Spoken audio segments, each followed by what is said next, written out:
There we go. You should all be able to hear my voice now. What's up, everyone? We're live. Hey, and there's even some people in the chat. This is what I like to see. John Stone, just wanted to say you... Mate, my pleasure. So did you go straight from the Ultra to the 3? Because that's a pretty big upgrade if you skipped over the 2. The 2 is great. I mean, they're all great.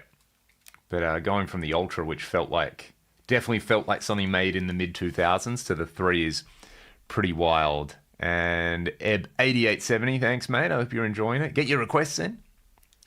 And Richard, oh, dude, welcome to the club. How good is the EV1? Obviously, the FM3 is great, but it's just such a big, generous, chunky expression pedal. I'm using one at the moment.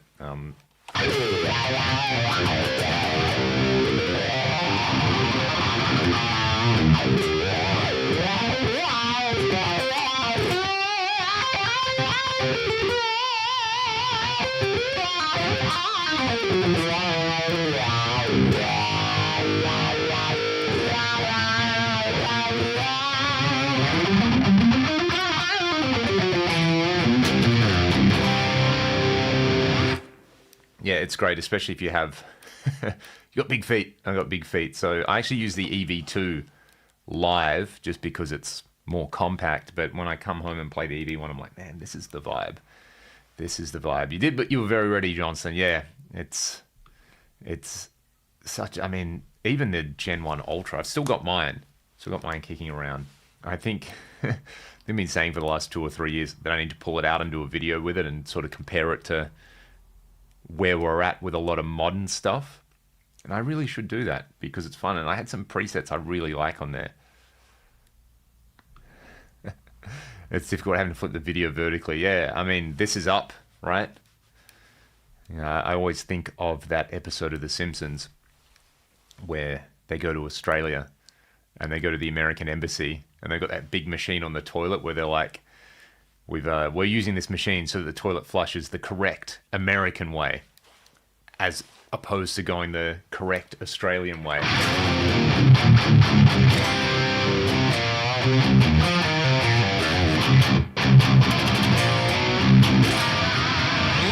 And this guitar is a great, great thing to have in my hands. It's late at night in the US, right? I was setting up the Ultra from Axe 3 videos, but I couldn't get the editor to work with it. Had to buy 3. Yeah, I think that old version of Axe Edit just isn't compatible with a lot of modern operating systems now, which is a shame. And it was good. You kind of need the editor. Like, that's the unit where you really do need the editor to work fast on. From the UK, so jump from the OG Helix, which I had from day one. Man, what a great unit as well.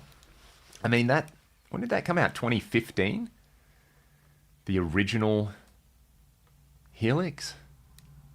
Which means, I guess, yeah, that's like a 10, 11-year cycle now, the Stadium, which is awesome as well. But yeah, it's a different... Like, all this stuff has its own particular sound, doesn't it? I think we're well past the what sounds better stage and more to, like, what do you prefer the sound of? Is it winter there? It is. I'm in the Southern Hemisphere. So while everyone's cooking up in the north, we are, well, I wouldn't say shivering. It's just colder than it usually is. So, hey, Mechanic Jams, what's up? Where are you watching from? Let me know. All right, so it's 11:30 where you're at. It's not too bad. Not too bad. All right, mate, take it easy. Yeah, there's so much cool. So, I mean, I feel like there's so much discussion with how amp modeling works that people forget that you can do sick effect things. Like, my favorite go-to in this is always this patch. Just a few.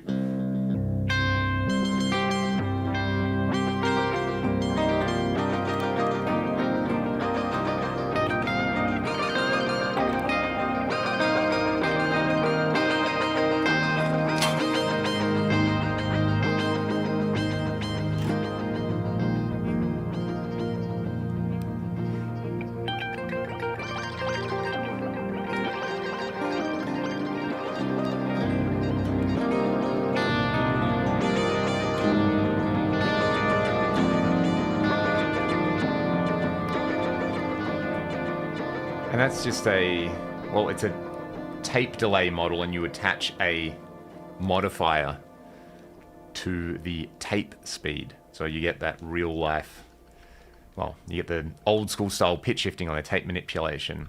Ooh, this is a good question. So I've done a hot rod 100 plus with some SLO style mods. Wondering if we able to pull off some 80s crystal cleans. That's not the amp I would go for that thing, depending on the mods. But the hot rod series was basically the crunch and the lead channel of the SLO. And I think a lot of people, the SLO thing is all about the drive. And you can get some great lower gain sounds out of it, obviously. But that 80s crystal clean thing is like a direct, to me, it's usually like a JC120 or it's a direct to console. It's this thing, right? Which is just like an EQ and a comp.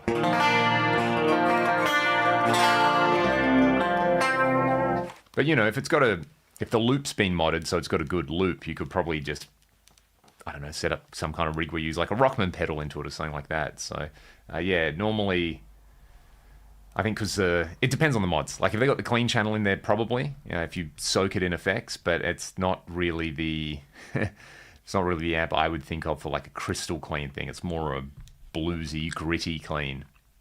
Any word when the effects 4 coming out? No idea. They've mentioned a few things that it will probably have on the forum, but who knows?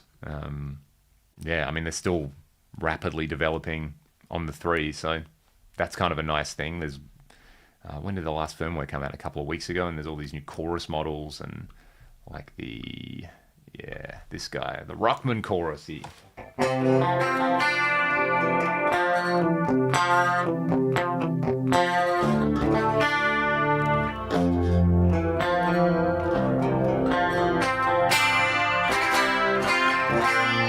Which sounds pretty nice, I think. What's the other cool thing? Being able to use other fun things you can do. If you like wah, you can set up a synth block to do a wah, so you get filter sweeps, but you also get like synth octaves.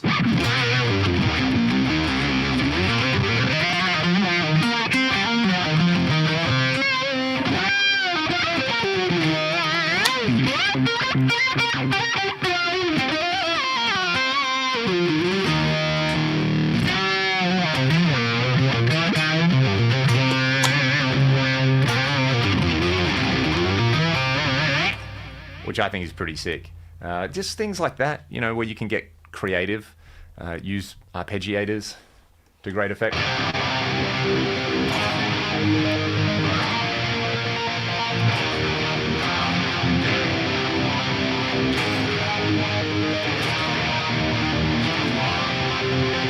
So good. What are the other things? Stuff like this, your Eventide style.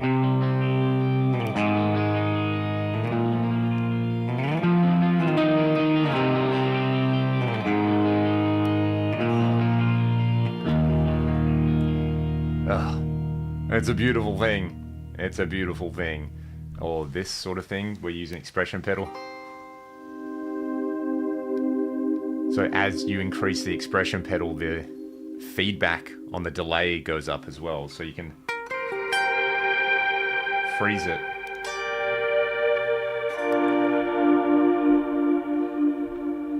Can I request you improvise something unusual? Of course. That should be the spirit of improvisation, right? Awesome shredding at your band's concert. Thanks, mate. I appreciate it. It was very, very, very good fun. In fact, I'll have an Electro-Harmonix polychorus in it yet for Nirvana. It doesn't have the polychorus, but the way the chorus block works now is you can punch in the minimum delay times and rate in there. So you could, if you knew those things on the polychorus, you could probably figure it out fairly quickly. Where's it kind of... if you take... What's the thing I'm thinking of? They have a model of the Electro-Harmonix small clone. So you get like a small clone with plenty of...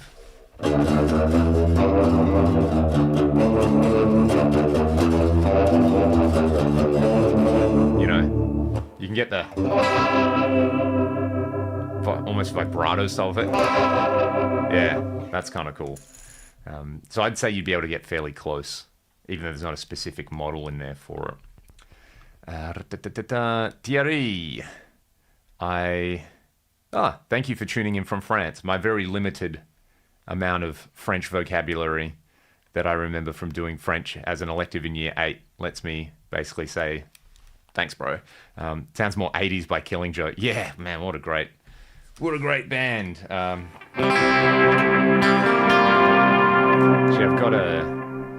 was trying to cop that Love Like Blood sound.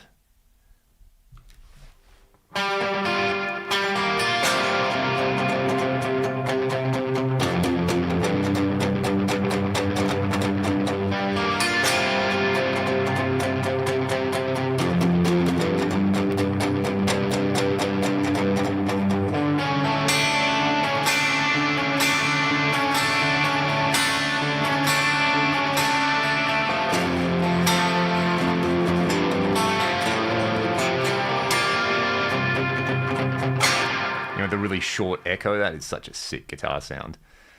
Hey mate, how are you? Dean, what's going on? Oh mate, if you're not feeling it in the moment, what are you doing? Can I request you improvise something unusual? Space Age Love Song by a Flock of Seagulls. Man, that's a deep cut. Can you get 2203-ish? I'm going to look up the chords for that and have a crack in a second. What do you think about the request? I need to think about the request, which is always a worry when I need to think. The Soldano, the Crunch channel, you can get some really cool Marshall-y stuff from it. I've got a couple of demos with my 50, and people make out that there's these gigantic differences between the 50 and the 100 and the Soldano 100 lead channel. It's pretty minimal. It'll be a couple of components at most, but it's got way more in common with the SLO than it has differences. So, where were we? Flock of Seagulls. I remember seeing them like an old, one of the music video channels we had on late at night where they do like an 80s rerun kind of thing. And they were like, and next up, Flock of Seagulls. And I was like, what style of music is this? I don't even know what this is. It's cool, right? It's like D, B minor, and G.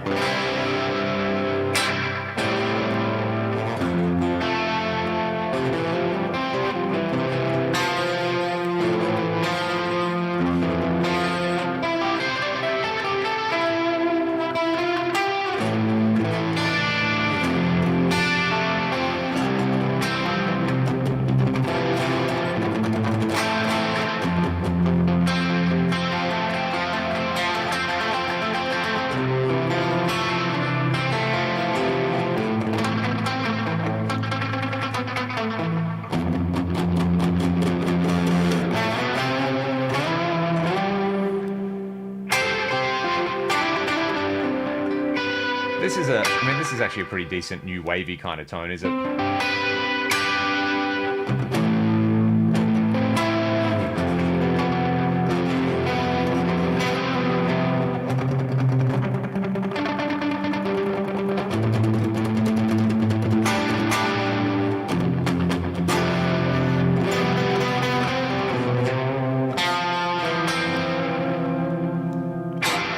need to do a full breakdown on that, I think. Something like that. What is going on? Hey, GT, what's up, bro? How are you going? In terms of playing guitar and getting some stuff done in a cold Melbourne winter? I've got to give GT a shout out because this, he got me this. This is one of the coolest little, it's just a little, I'll turn it off. You want your cool YouTuber lighting? This little rechargeable thing spits out all the vibe, so you get a little bit of blue in the background and things like that. So I've been using that in everything, man. So thank you. Thoughts on the Tone Master Pro? It's been nice that they actually have been dropping updates for it pretty regularly. It's a really good. It's one of those like, if you don't want a modeler but you need to get a modeler kind of modelers, because it's pretty easy to know what's going on with it. It definitely lacks some of the advanced routing options that I take for granted on stuff like the Fractal and the Helix. But I mean, most people don't need that stuff, do they? So yeah, it's packed with good stuff. You still got the studio cat. We still have two cats here, yeah. So far out, man. When was that? We've had the current two we've had since about 2023. So yeah, they're less studio cats and more like they have the whole house to themselves now, which is great. Yeah, Iran's great. One of those like funny. It uses A major. Yeah.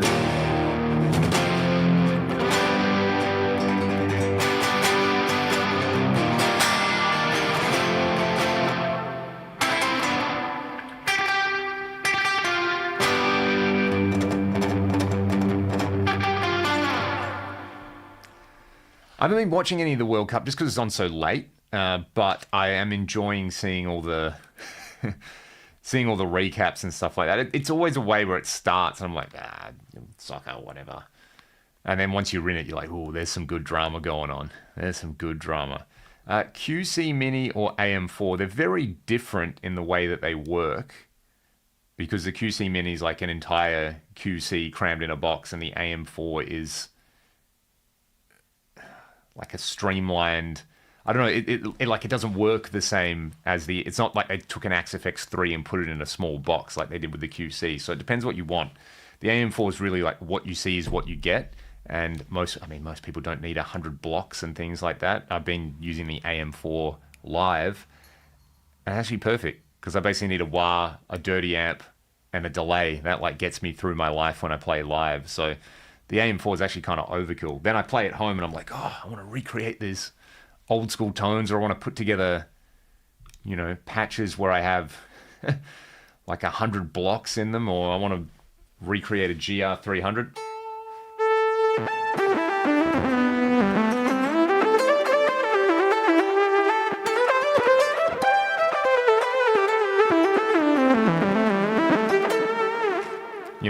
I can do that stuff with it, which is pretty fun, but do I need that live? Probably not. Oh, cool. Michael is using the Dimehead NAM player. I was really impressed with how quickly they were able to get that tech into a pedal, and it's got really low latency from what I understand. So everyone I know who has one is like, man, it feels really good to play, which is great. I'm playing through the Axe-FX 3 now. So for anyone wondering, doing all the fun things. So I'll show you guys some presets that I recently grabbed off the forum from one of the great OG preset creators, Simeon. Man, this dude has some incredible patches, and is very, very generous with how he shares stuff and things like that. So he's got I've done a couple of videos in the past, like looking at his ambient patches, and he's just put a bunch of new ones out. So yeah, it's pretty awesome. If you like all the Chase Bliss and Red Panda stuff, then it's pretty great, like this kind of thing. Let's try. So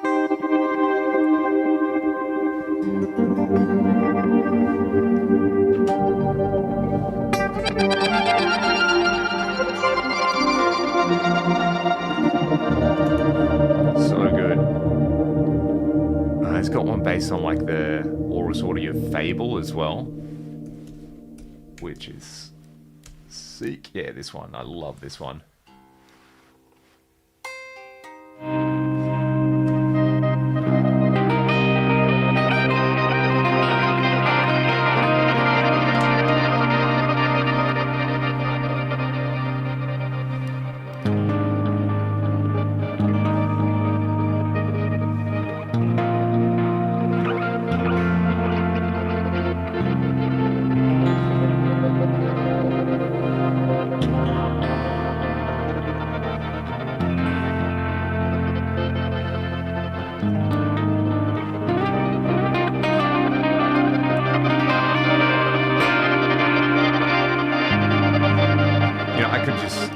And I do just sit there and play these for a long period of time because he's an absolute mad dog. So I would highly recommend checking those out. If you go on what's name spelled like Simon, but with an E before the O in there. So, and his website's great. And he's a great guitar player. We've done a video together on the channel. So yeah, would highly recommend if you're an Axe user checking those out and sending him some cash.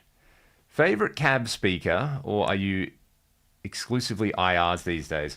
Pretty much on the IRs here. I mean, this home studio, spare room full of guitars and amps, is a lot smaller than the space I was in before. And the space I was in before had a storeroom next to it. So I had my cabs in a storeroom. So I was using that. But now I've got the Saint Rock, which sounds awesome. And, you know, if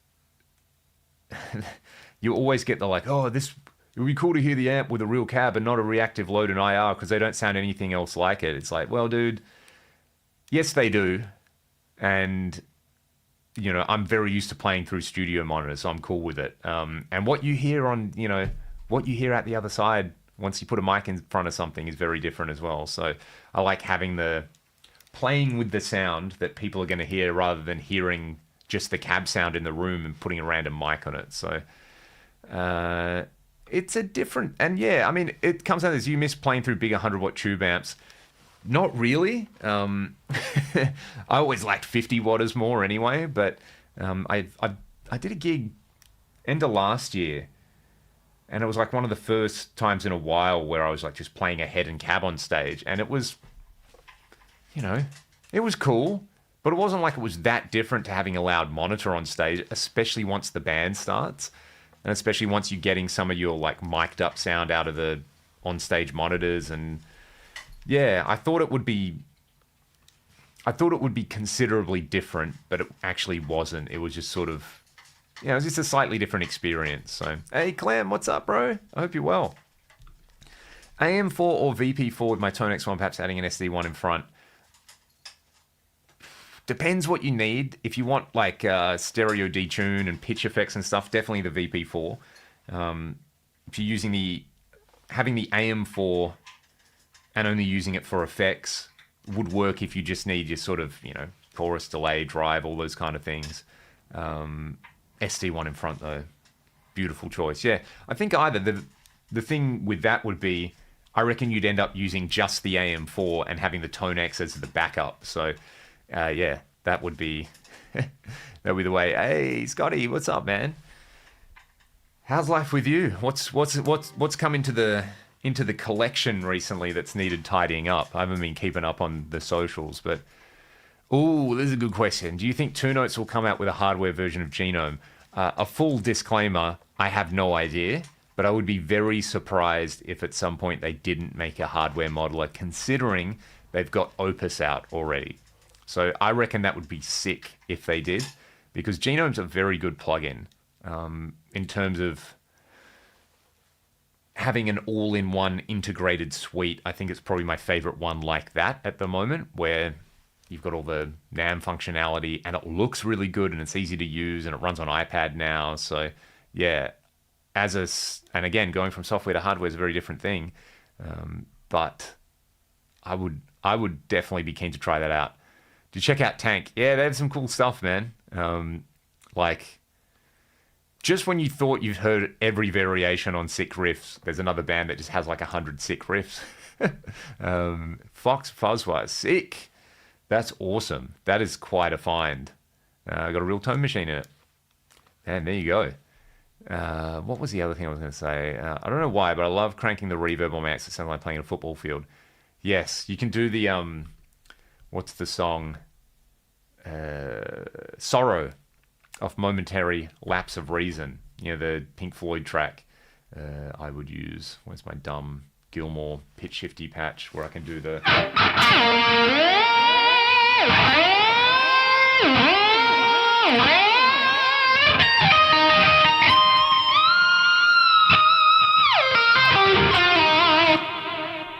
You do that, but yeah, you get I don't know, don't do the small hall, do like the gymnasium and crank the mix up, and you get the...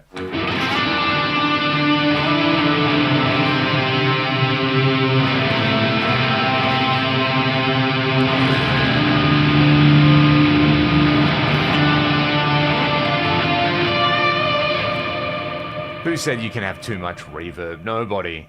So, yeah. I mean, that's a patch when I try to play Marooned. I like using to there. It's pretty fun. It's pretty fun, especially if you use one of the cloud types that has like a 20-second echo on it. The gig Ryan and I did at the end of last year at the stadium, hearing your electric guitar come out of a stadium PA with like the stadium reverb was just like something else. It was one of my in-ears came out a little bit about halfway through the actual performance. So I was hearing like the crowd and the insane amount of volume and ambience. I'm like, all right, cool. This is like awesome, but you also have to like focus on what you're playing and not make any mistakes. So in hindsight, it was rad, but it was actually quite difficult to play. I was like, oh man, I need to reach and get my earplug in. So yes, you still haven't got a big yellow MXR chorus. The next one I got for cheap, I'm going to mod for 18 volt. Scott, let me know. You know where to find me. I will happily facilitate that. I just got the EVH, the MXR EVH chorus, the new one, which isn't based on that stereo chorus, right? It's based on the old Roland chorus echo thing they had. And that sounds really good. Like it's the... Oh my God, I've still got the giant reverb on. Give me...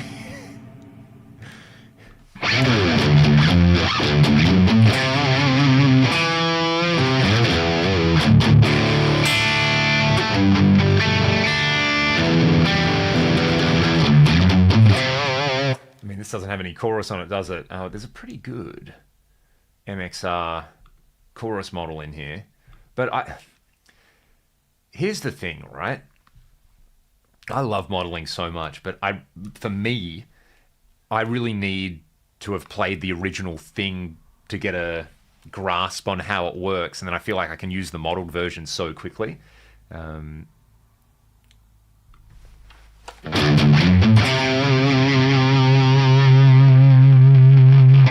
know what's happening here. That is a phase reverse on it, so it's like...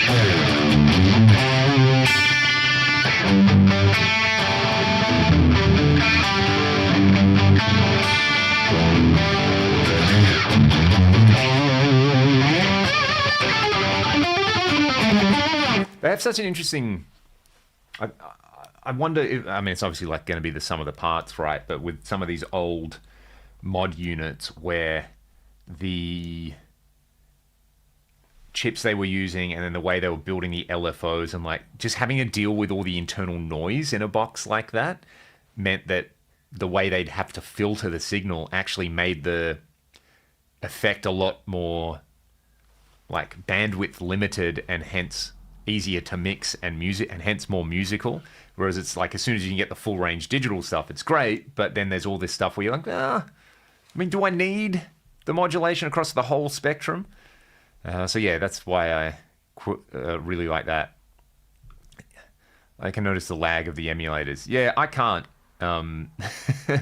So maybe that's just a deficiency with me, but it's, you know, the thing that always annoyed me when I was gigging with amps was every single sound guy likes to mic a cab in a different place, which is cool.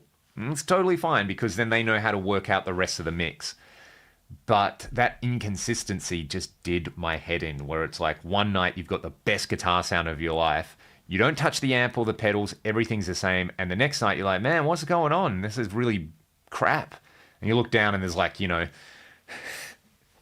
a 57 sitting on like a can of baked beans as a mic stand, and it's just like pointed up at the ceiling and things like that. So I certainly appreciate the consistency that I have now. I think the easiest way to get around it is just have a hybrid setup, like send your IR'd signal to front of house and then have a power amp and a cab on stage, and then you've got that immediacy. And, you know, the sound of a guitar cabinet is very directional and very not full range. So you find out where you want to stand on stage in the sweet spot, you set the cab in just the right spot, and then you're good. Versus the full range thing, which kind of follows you around. You know, you're always copying the full range thing. So yeah, I'm used to it now, but I understand that not everybody is. And, you know, that's the easiest way to go. If you're going to use a modeler, just keep using a cab. You'll be happier.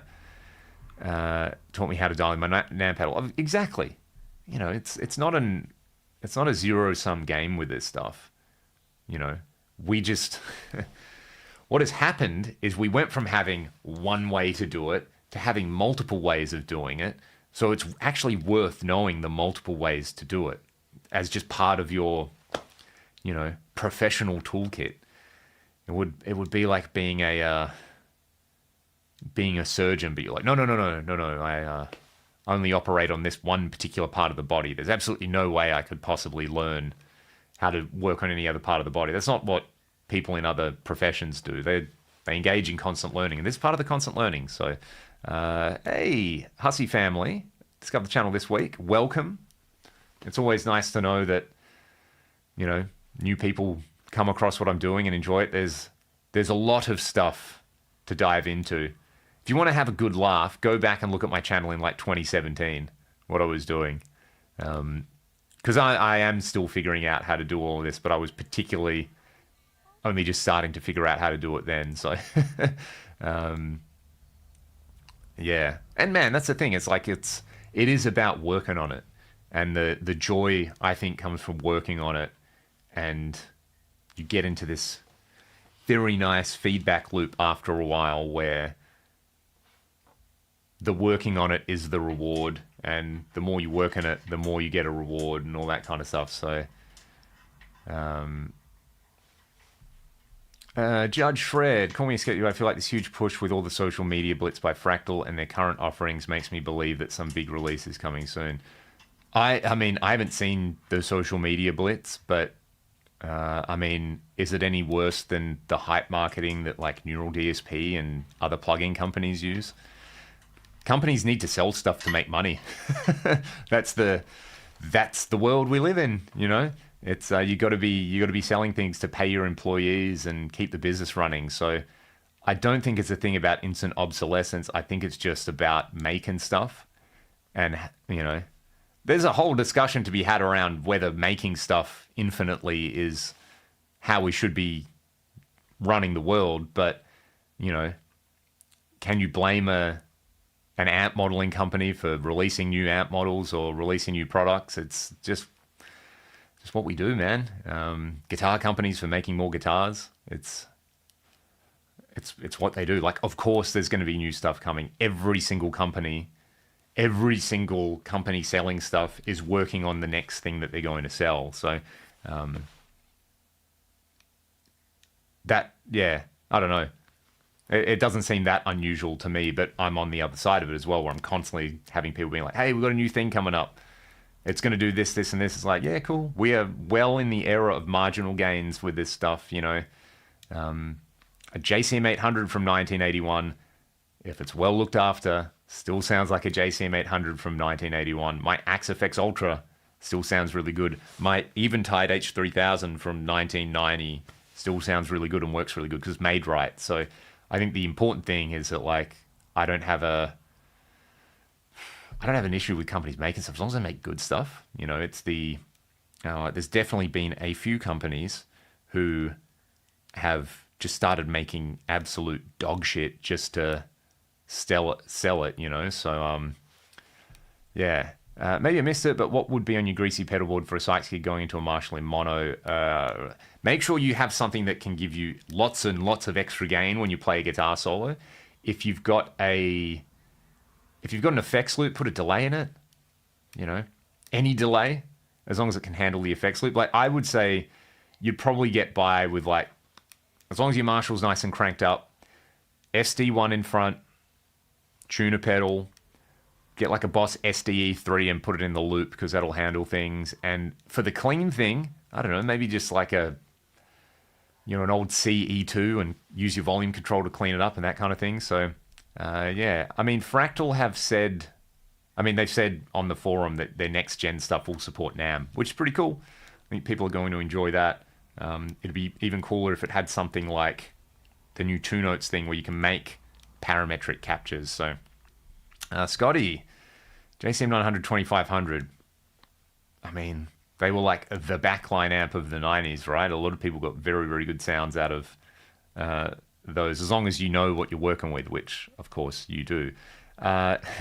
Did you ever take a stance on Fender and their current shenanigans?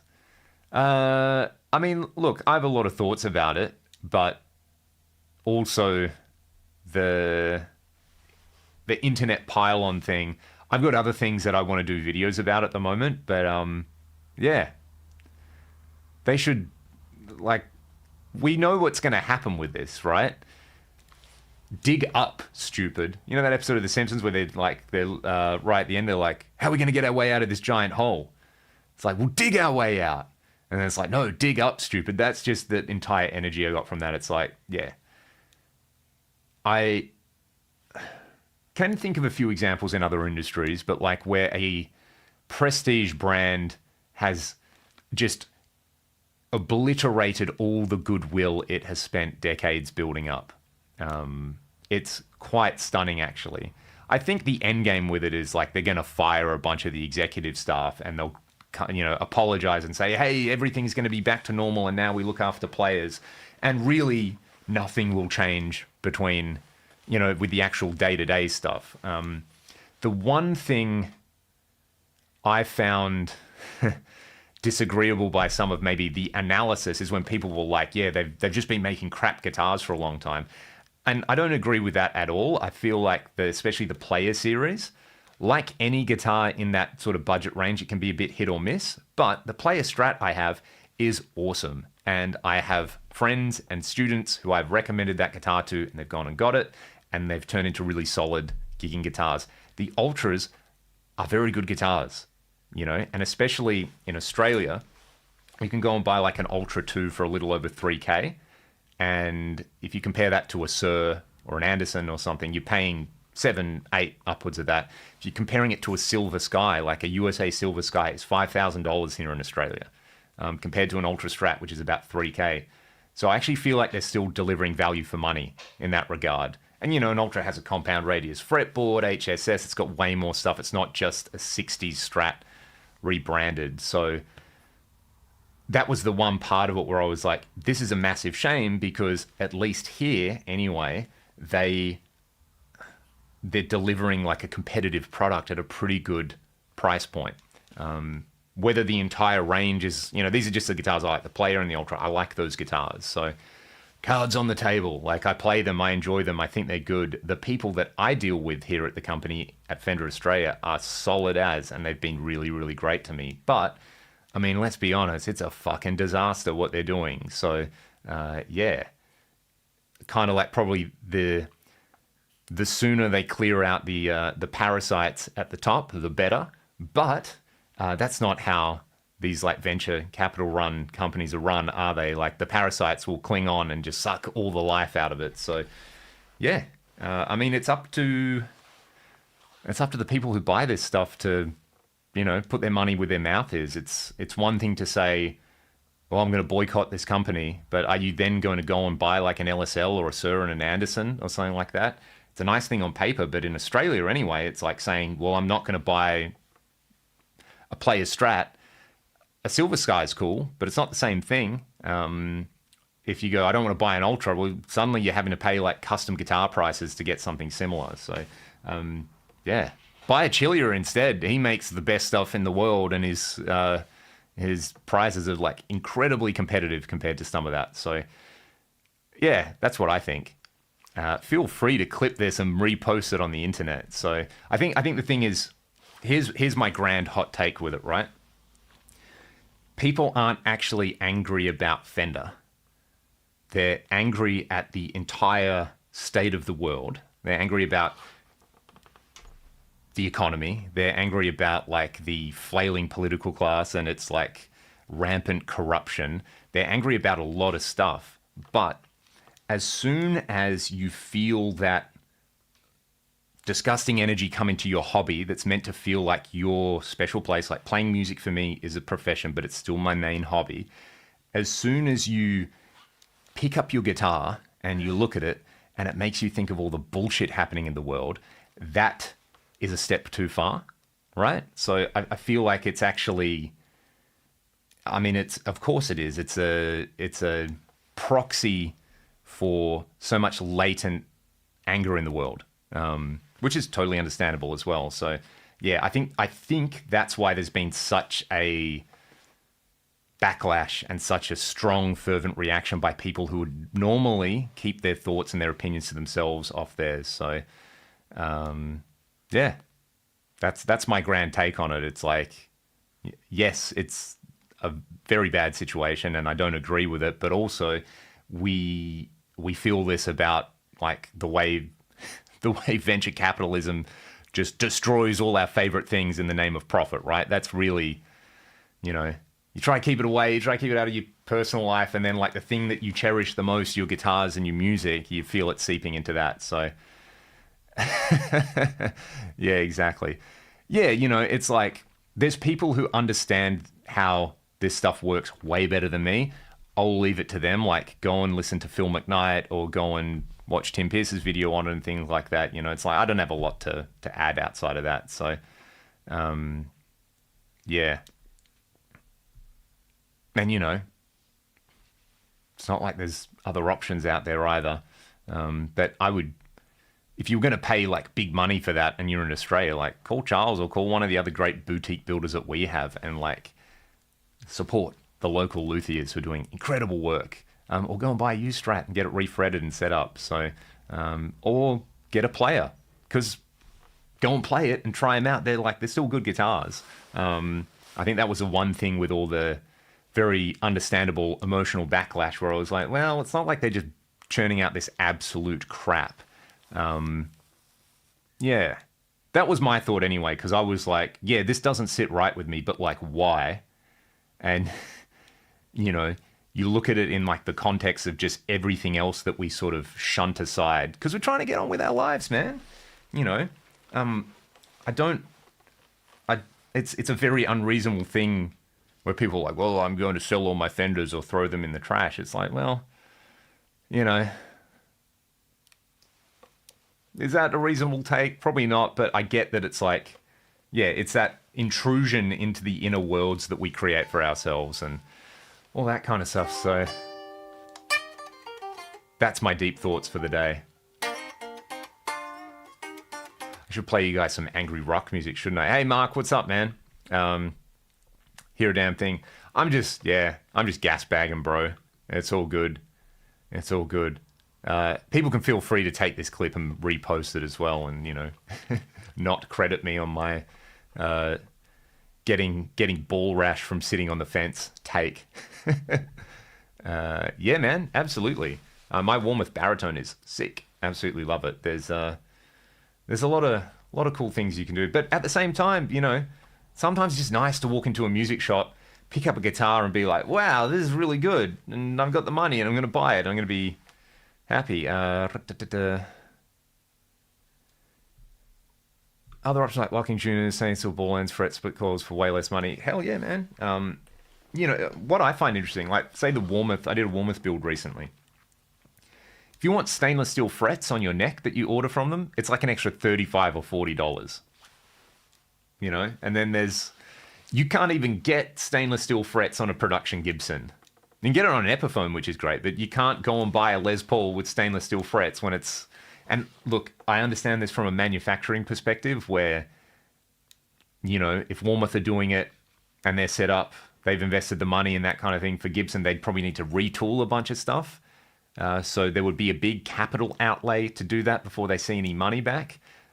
But they've got the big capital and they could outlay it all and it'd probably cost them an extra like $10 to do stainless steel frets. And so many people will be like, oh my God, my Les Paul Custom that I just spent 8,000 Australian dollars on now is going to have frets that last for 1,000,000 years. How good is this? Some people don't like the stainless steel thing. I love them. They're, to me, one of the great 21st century things that have come out for guitar, along with like accessible wireless in-ears and digital modeling. This guitar has stainless steel frets on it. My other Chilia, my Sir, what else on this wall? My Hamer has had a stainless refret. My old Strat that sounds absolutely killer has them. So, yeah, I mean, they're a different feel in particular. Yeah. Mate, steal all the fractal settings. Go for it. Or you can spend $5 and get my blocks library, and then you've got them all, and you don't have to do it. Here we go. You're playing. Can you please tell us how to improve smartly? Practice is important, but how to practice the perfect way? How to build a repertoire? Oh, that's a good one. The number one way to build a repertoire is to have to go and play songs live. So I would say if you can find a good local jam night where, people are like, hey, you got to learn these songs, come down and sit in. That's a great way to get started. If you've got some buddies you can get together and play live with. I understand that also this isn't a thing that everyone has the time or the space or the network to do. I always say this to my students as well. It's like, get a piece of paper and write down on it a short-term goal. A short-term goal might be something like, I want to learn this particular song. I might want to learn this part of a song. A medium-term goal, like, I want to improve my speed alternate picking by 10 BPM over the next 6 months. And then a long-term goal, which might be, I want to join a band. I want to record an album. I want to release a single. I want to write music, that kind of thing. Write those 3 things down and have a good think about them and put them somewhere and be like, cool, this is why I'm sitting down to practice. And then you can let that dictate what you're going to do with the repertoire. That would be a good way to start. If you haven't tried it, find yourself a good teacher or a mentor, someone, even if it's having casual lessons where you can check in with them and be like, hey, I did this, this, and this. Is this working? Is this not working? Music is played by people. It doesn't just happen in a bubble in isolation. So having people that you can do it with, I think, will be really handy too. So, oh man, that'll be great. That'll be great, man. Like, yeah, the big stainless steel frets. Yeah. No more dents and wear. It's great. Yeah. It's to me, it's an investment in the instrument. Like if there is a difference tonally, which I don't really find there is a massive one other than like the guitar plays a bit truer when it's done properly. Then your guitar's just going to feel like your guitar a lot longer before it starts degrading, right? So, Brett knows all about just the stack of cash and walking into a music store. It's good. I'm going to head in a couple of minutes, but before I do, Luke wants to hear, mate, I've got you, bro. Let me find my Rockman emulation here. With all the sauce. I'm going to mute my vocal mic so you don't hear the raw sound of the guitar.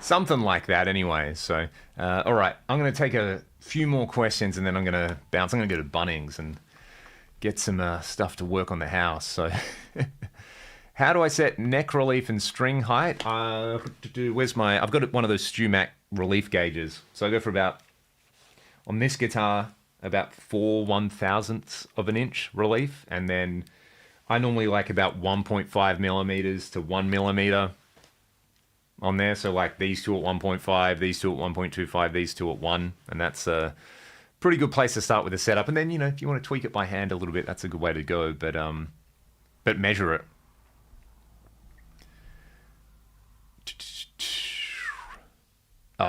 It's very, very kind of you, mate. I don't know about being the best at anything, but I appreciate that you can hang out and enjoy what I'm doing and that it has some use for you. So yeah, man, the CP9. I've been